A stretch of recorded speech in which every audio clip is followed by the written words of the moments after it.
Hi friends, मेरे digital classes में आप लोग का बहुत बहुत स्वागत करता हूं। तो ये हमारा बायोलॉजी के हमारा थर्ड पार्ट है। अगर 2 पार्ट अगर नहीं देखे होंगे तो वीडियो डल चुका है, जाकर देख सकते हैं। सारे एग्जाम पे बेस पे तैयार किए गए क्वेश्चन हैं। तो आज हमारे तीसरा पार्ट है बायोलॉजी का साइंस से क्वेश्चन, जो आपके प्रीवियस ईयर में पूछा भी गया क्वेश्चन वहाँ पे। और यहाँ पे आज बढ़ेंगे और ये हमारा तीसरा पार्ट है जो कि 90 क्वेश्चन तक पहुँचे थे। तो यहाँ से आज बढ़ेंगे आगे हम। तो आज का हमारा पहला क्वेश्चन है, वातावरण के प्रदूषण को प्राकृतिक सूक्ष्मजीवों द्वारा कम हानिकारक पदार्थ में बदलने की यह प्रक्रिया जो कि क्या कहलाती है। यह आपका इसका बी ऑप्शन सही होगा। तो यहाँ आपका इंट्रिंसिक जो कि जैवोपचारण कहलाता है, जो कि यह वातावरण प्रदूषण को प्राकृतिक सूक्ष्म द्वारा कम हानिकारक पदार्थ में बदलने की यह प्रक्रिया कहलाती है आपको इंट्रिंसिक जैवोपचारण। तो इसका बी ऑप्शन सही हो जाएगा। अगला क्वेश्चन देखते हैं, मनुष्य में इन जो कि विट्रो जो आपका गर्भाधान एवं भ्रूण स्थानांतरण तकनीक द्वारा उत्पन्न बच्चों को कहा जाता है आपका टेस्ट ट्यूब बेबी कहा जाता है। इसका सी ऑप्शन सही हो जाएगा। मनुष्य द्वारा इन विट्रो जो कि गर्भाधान एवं भ्रूण स्थानांतरण तकनीक द्वारा उत्पन्न बच्चों को आपका टेस्ट ट्यूब बेबी कहा जाता है। इसका सी ऑप्शन सही हो जाएगा, कई बार पूछा गया क्वेश्चन है। अगला क्वेश्चन देखते हैं। अगला क्वेश्चन हमारा, PBW34 प्रजाति भारत की पहली जैव डकैती माना गया है। यह प्रजाति कौन सी है?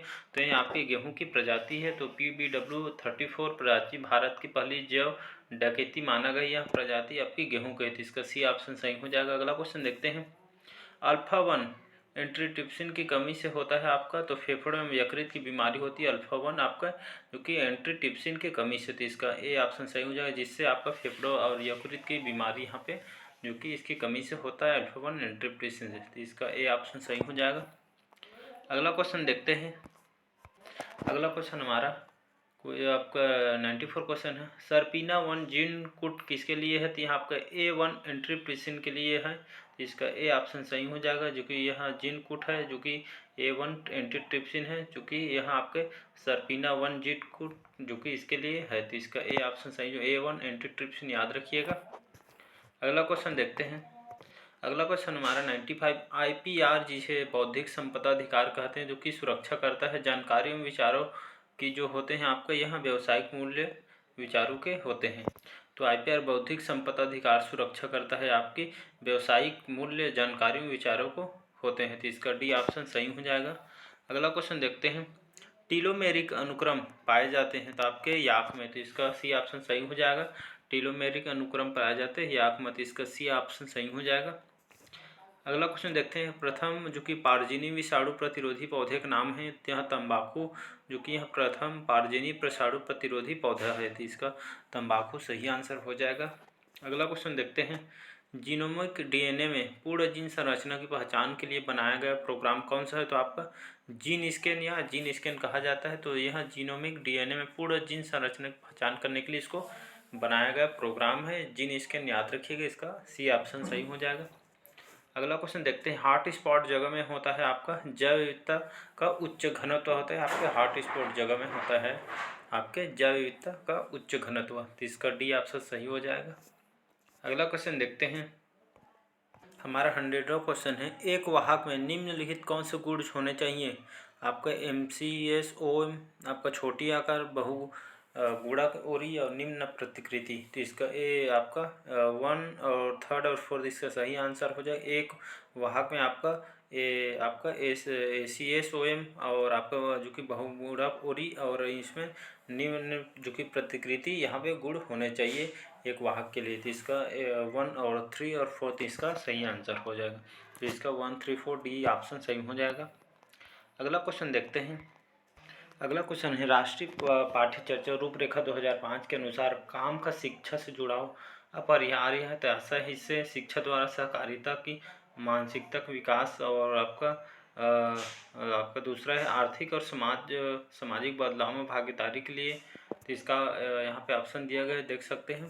तो इसमें डी ऑप्शन नहीं है और नहीं दो, तो मतलब इसमें से कोई भी ऑप्शन मतलब सही नहीं, बाकी दोनों गलत। तो यहाँ आपके राष्ट्रीय पाठ्य चर्चा रूपरेखा 2005 से जो कि काम शिक्षा में जुड़ाव अपरिहार्य है आशय दिया गया। तो इसमें एक और शिक्षा और सहकारिता का मानसिकता का विकास, ये भी आपका गलत है। और आपका दूसरा है आर्थिक और सामाजिक बदलाव में भागीदारी के लिए। तो ये आपका कोई भी इसमें से डी ऑप्शन नहीं है और नहीं दो इसका सही आंसर हो जाएगा, कोई भी मैच नहीं कर रहा है। छोटी कक्षाओं के लिए समस्या समाधान विधि उपयुक्त नहीं है क्योंकि यह अधिक समय के लिए लेने वाली प्रक्रिया है। विद्यार्थी कम रुचि लेते हैं या विद्यार्थी के पास पर्याप्त पूर्व ज्ञान नहीं होता है या प्रतिबद्ध शिक्षक नहीं है। तो छोटी कक्षाओं के लिए समस्या समाधान विधि उपयुक्त नहीं है क्योंकि प्रतिबद्ध शिक्षक नहीं है। तो इसका डी ऑप्शन सही हो जाएगा। अगला क्वेश्चन देखते हैं, शिक्षक को चाहिए कि दक्षता और व्यवसाय जो कि व्यावसायिक शिक्षक ले वहाँ आपका, तो यहाँ में शिक्षक को चाहिए दक्षता और व्यावसायिक विकास के लिए आपको कौशल विकास कार्यक्रम में भाग लें और दूसरा एक औपचारिक अनौपचारिक शिक्षण संघ का सदस्य बने। तो 1 और 2 इसका जो कि सही आंसर हो जाएगा। अगला क्वेश्चन है, सृजनात्मकता एक शाखा है तो यहाँ व्यक्तिगत मनोविज्ञान का है। उत्तम अध्यापन फलम है तो आपका अध्यापन व्यवसाय प्रति ईमानदारी और निष्ठा का। अगला क्वेश्चन है, अच्छे परीक्षण की विशेषताएं होती है तो वैधता, विश्वसनीयता व वस्तुनिष्ठा। तो उपरोक्त सभी इसका सही आंसर हो जाएगा। अगला क्वेश्चन है, लिंग आधारित अनुकूल वातावरण के निर्माण में एक शिक्षक महत्वपूर्ण भूमिका निर्वाह कर सकते हैं। तो इसमें कक्ष वातावरण को लिंग हेतु संवेदनशील बनाकर, तो इसका ए ऑप्शन। तो यहाँ से हम कंप्यूटर से क्वेश्चन स्टार्ट करते हैं। यहाँ से तो यहाँ कंप्यूटर भी यहाँ पे CGSI में देखो क्वेश्चन पूछा जाएगा। तो यहाँ पे मिक्स क्वेश्चन कर रहे जो कि यहाँ से कंप्यूटर से अभी स्टार्ट करेंगे। तो CPU से संसाधित होने वाली अगले निर्देश का मिलता है पता। तो आपका प्रोग्राम काउंटर से आपका CPU से संसाधित होने वाले अगले निर्देशक से पता चलता है आपके जो कि प्रोग्राम काउंटर से पता चलता है। अगला क्वेश्चन देखते हैं, किस ऑप्टिकल मीडिया समूह सबसे बड़ी स्टोरेज क्षमता है। तो उसके ब्लूरे डिस्क में जो कि ऑप्टिकल यह मीडिया समूह में सबसे बड़ी स्टोरेज क्षमता आपके ब्लूरे में पाया जाता है। इसका सी ऑप्शन सही हो जाएगा। अगला क्वेश्चन है, ग्राफिकल सिस्टम में पिक्चर में पिक्सल की सारणी खाली स्थान में स्टोर किया जाता है तो आपका फ्रेम बफर में स्टोर किया जाता है। तो याद रखिए, ग्राफिकल सिस्टम में पिक्चर में पिक्सल की सारणी आपके फ्रेम बफर में स्टोर किया जाता है। इसका बी ऑप्शन सही हो जाएगा। अगला क्वेश्चन है, आप कौन सी फंक्शन कुंजी स्पेल चेक के लिए दबाएंगे। तो स्पेलिंग चेक के लिए हम F7 यहाँ पे इस फंक्शन का जो कि स्पेल चेक के लिए दबाएंगे F7 का। अगला क्वेश्चन देखते हैं, फ्यूजर रोलर किसके साथ लेपित होता है। जिसका रबर के साथ लेपित होता है आपका फ्यूजर रोलर। अगला क्वेश्चन देखते हैं, तो यहाँ से आ जाता है अब जीके को क्वेश्चन। तो यहाँ से 146 निम्नलिखित विभाग संस्था योजना आयोग नहीं है क्वेश्चन आपका विलोपित प्रश्न है। तो यहाँ से इसको डिस्कस नहीं करेंगे विलोपित वाला क्वेश्चन। तो इसमें पूछा गया था विभाग या संस्था योजना का आयोग नहीं है। तो समन्वय विषय और सुपर कैबिनेट राष्ट्रीय विकास परिषद जो कि यह विलोपित प्रश्न है, देख सकते हैं। तो इसको डिस्कस नहीं करेंगे। अगला क्वेश्चन है जो कि कई बार ये क्वेश्चन पूछा गया, सत्यशोधक समाज की स्थापना किसने की है। क्योंकि हर बार पूछा जाने वाला क्वेश्चन, सबसे ज़्यादा पूछा जाने वाला क्वेश्चन है। तो ज्योतिबा फुले जो कि सत्यशोधक समाज की स्थापना इन्होंने किया था। याद रखिए, डी ऑप्शन सही है, ज्योतिराव फुले। तो इन्होंने सत्यशोधक समाज की स्थापना इन्होंने की थी। अगला क्वेश्चन है, शीतोष्णकटिबंध किस क्षेत्र को कहा जाता है। तो कर्क रेखा के उत्तर एवं मकर रेखा के दक्षिणी प्रदेश को आपका शीतोष्णकटिबंध के क्षेत्र को कहते हैं। तो इसका ए ऑप्शन सही लगता है। याद रखें, कर्क के रेखा के उत्तर एवं मकर रेखा के दक्षिण के प्रदेश को आपका शीतोष्णकटिबंध क्षेत्र कहलाता है। अगला क्वेश्चन है, निम्नलिखित कौन सा छत्तीसगढ़ी लोकगीत पुराण की गाथा है। तो आपका जो सरवन गीत है यह छत्तीसगढ़ी लोकगीत पुराण की गाथा है। तो इसका बी ऑप्शन सही हो, क्वेश्चन पूछा गया है। अगला क्वेश्चन देखते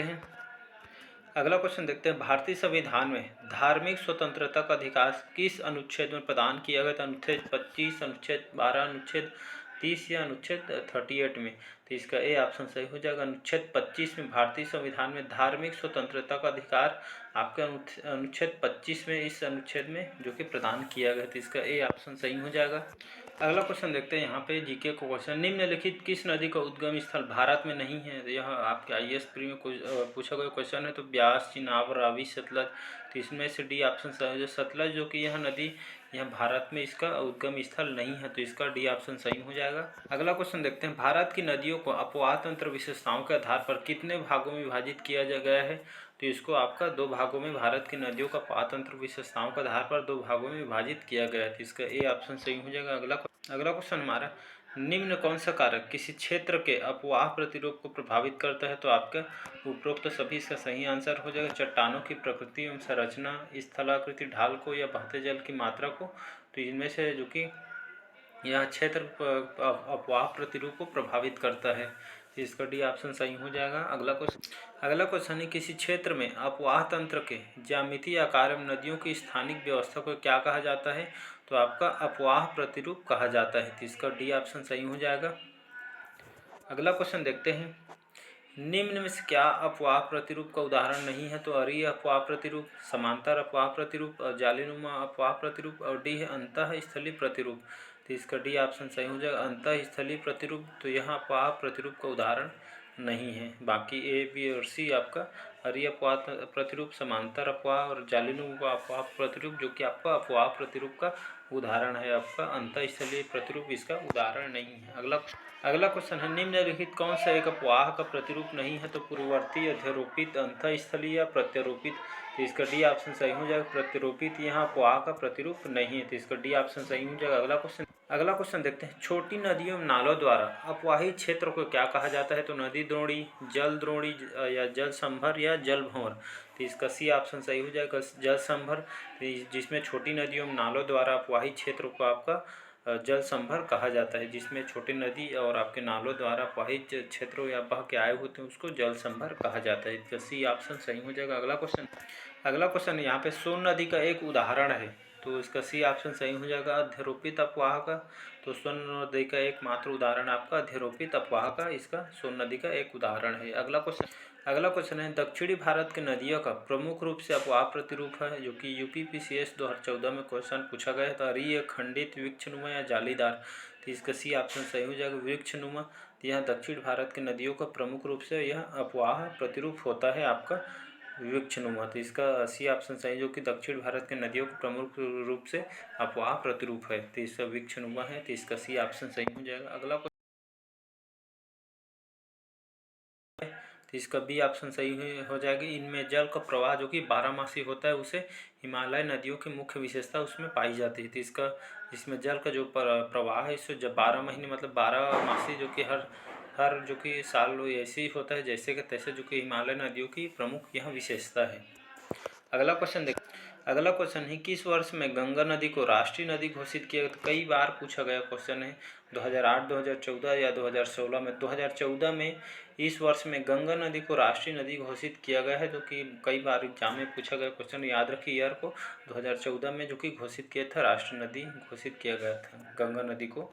अगला क्वेश्चन देखते हैं, निम्नलिखित कौन सी नदी बंगाल की खाड़ी में नहीं गिरती है? तो महानदी, ताप्ती नदी, गोदावरी, कृष्णा। तो इसका भी ऑप्शन सही हो जाएगा, ताप्ती नदी। जो कि ताप्ती नदी यह बंगाल की खाड़ी में नहीं गिरती है। महानदी, गोदावरी और कृष्णा नदी आपकी बंगाल की खाड़ी में जाकर गिरती है। बाकी इसका ताप्ती नदी बंगाल की खाड़ी में, इसका उद्गम स्थल बंगाल की खाड़ी में नहीं गिरती है। तो इसका भी ऑप्शन सही हो जाएगा। अगला क्वेश्चन हमारा, कावेरी नदी निम्नलिखित में गिरती है? तो बंगाल की खाड़ी, अरब सागर, पाकजल, डमरू मध्य या उपरोक्त में से कोई नहीं। तो इसका ए ऑप्शन सही हो जाएगा, बंगाल की खाड़ी। तो कावेरी नदी आपकी कहाँ गिरती है? तो बंगाल की खाड़ी में जाकर कावेरी नदी गिरती है। तो इसका ए ऑप्शन सही हो जाएगा। आरआरबी 2003 में पूछा गया क्वेश्चन है। अगला क्वेश्चन हमारा, नेत्रावती नदी तो यहाँ पूरब की ओर बहती है, पश्चिम की ओर बहती है, या दक्षिण की ओर बहने वाली नदी है, या कावेरी की उपनदी है? तो इसका बी ऑप्शन सही हो जाए, पश्चिम की ओर बहने वाली नदी आपका नेत्रावती नदी है। तो यह पश्चिम की ओर बहती है नेत्रावती नदी। तो इसका आपका बी ऑप्शन सही हो जाएगा। अगला क्वेश्चन देखते हैं, निम्नलिखित कौन सी नदी पश्चिम की ओर बहने वाली नदी नहीं है? तो ये आपकी कौन सी नदी है जो पश्चिम की दिशा में बहने वाली नदी नहीं है? तो पेरियार, भरतपुजा, पाम्बा या ताम्रपर्णी। तो जो ताम्रपर्णी यह नदी पश्चिम की ओर बहने वाली नदी नहीं है। बाकी पेरियार, भरतपुजा और पाम्बा आपका जो कि यह पश्चिम की ओर बहने वाली प्रमुख नदी है। तो इसका डी ऑप्शन सही हो जाएगा। अगला क्वेश्चन हमारा, निम्न में कौन सा कथन असत्य पूछ रहे? तो डेल्टा के निकट नदियां कई धाराओं में बंटकर गुम्फित प्रारूप में बहती है। अभी है राजस्थान में लूनी नदी अंतःस्थलीय जो कि अपवाह का निर्माण करती है। और सी है छोटा नागपुर के अधिकांश क्षेत्रों में दुर्माकृति का अपवाह प्रतिरूप देखने को मिलता है। और डी है नर्मदा सोन महानदी और जालीनुमा अपवाह प्रतिरूप में बहती है। तो इसका भी ऑप्शन सही हो जाएगा, जो कि यह कथन असत्य हो जाएगा। तो राजस्थान में लूनी नदी अंतःस्थलीय अपवाह का निर्माण करती है। बाकी ये गलत ऑप्शन है, असत्य कथन है। बाकी इसका ए और सी और डी इसका सही आंसर हो जाएगा, जिसमें डेल्टा के निकट नदियां कई धाराओं में बंटकर गुम्फित जो कि प्रारूप में बहती है। और सी है छोटा नागपुर अधिकांश क्षेत्र में जो धुआंकृति का अपवाह प्रतिरूप में देखने को मिलता है और डी नर्मदा, सोन तथा महानदी आपका जालीनुमा अपवाह प्रतिरूप में बहती है। तो ये थे आपका क्वेश्चन, मिक्स क्वेश्चन था जो कि आपके एग्जाम में पूछे जाने वाला। तो वीडियो को यहीं तक रखते हैं क्योंकि क्वेश्चन का जो वीडियो है बहुत लंबा हो जाएगा। नेक्स्ट पार्ट में कवर करेंगे। अगर चैनल में नए हो चैनल को सब्सक्राइब करके रख लीजिए ताकि नेक्स्ट वीडियो में नेक्स्ट पार्ट में आप तक पहुंच पाए नोटिफिकेशन। अगर अच्छा लगे चैनल को लाइक सब्सक्राइब कमेंट कीजिए। मिलते हैं नेक्स्ट पार्ट में। Thank you.